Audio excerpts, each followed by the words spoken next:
Hi, this is Tobias coming to you from my Wizard's Corner. And I have to tell you tonight, I'm a little nervous. I was thinking just the idea of all of you out there, the thousands of eyes on me right now, just staring at me, listening to the sound of my voice. Will I screw up? What will you think of me? It's enough to make anybody a little nervous, don't you think? Well, yes and no. If you think of it from that kind of self-conscious point of view, with your focus on yourself and how you must appear and sound to others, on how they'll judge you, well then stage fright can attack you. It can be paralyzing. I heard a great story not long ago told by Tony Robbins of a time that he was engaged to coach the singer Carly Simon, who suffered from stage fright so badly that she gave up performing concerts for quite a long time. Tony wanted to understand the nature of her stage fright, so he asked her to go into some detail of just how it manifested, what her day was like. I'll try and paraphrase her story here. Well, I get up late in the morning on a concert day and enjoy a nice brunch. I start thinking about the concert and what I'll be singing. I imagine the hall I'll be playing in and all the people who will be there to see me. My manager usually calls me and tells me we're sold out at about that time, and to make sure that I'm feeling up to going on, and I tell him yes. That's when the butterflies begin. Right here, right in my stomach.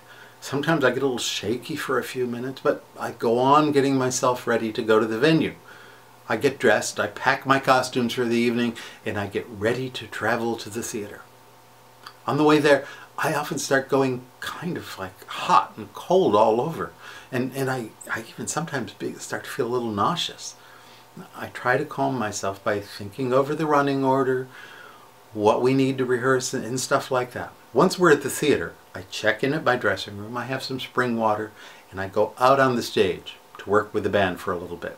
That usually stops the shaking, but I can feel the tension building as curtain time comes closer.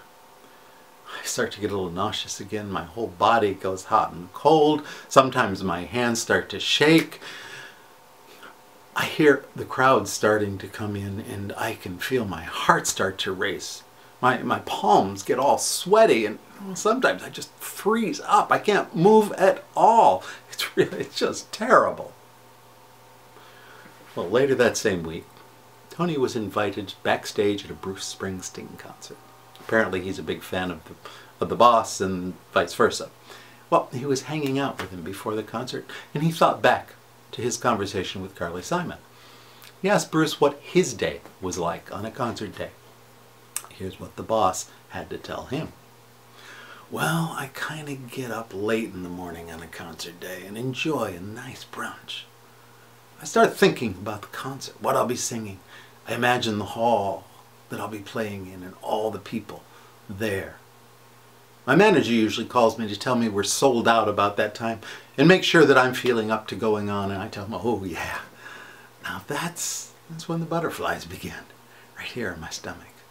Sometimes I even get a little bit shaky for a few minutes, but I go on getting myself ready to go to the venue. I get dressed, I pack my stuff for the evening, and I get ready to travel to the theater. On the way there, I think about what's in store. I often start going kind of hot and then cold all over. I get so excited. I go over my running order in my head, with what we need to rehearse and things like that. Once we're in the theater, I check into my dressing room, maybe have a cup of coffee, and then I go right out on stage to work with the band, warm up a little bit. That gets me warmed up, and I can feel the tension, the excitement building as curtain time comes closer.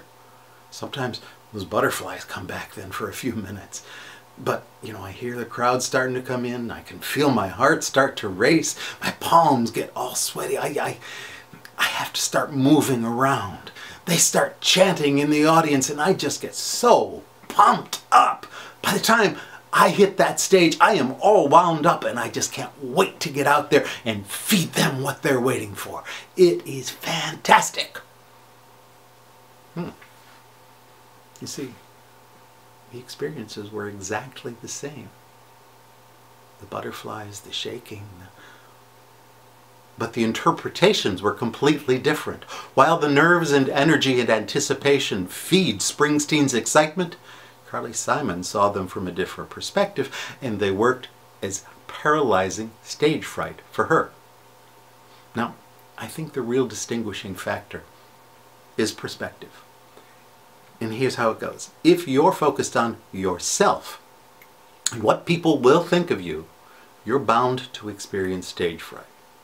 If, on the other hand, you're focused on your audience and the experience that you're about to give them, then you'll experience excitement and anticipation.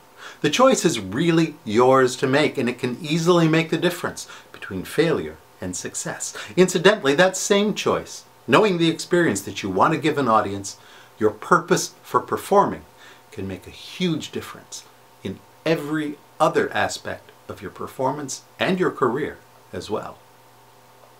As with all choices you make as a performer, this one really only makes a difference when you put it into practice in front of audiences. Making it in your imagination or in front of your mirror won't help at all.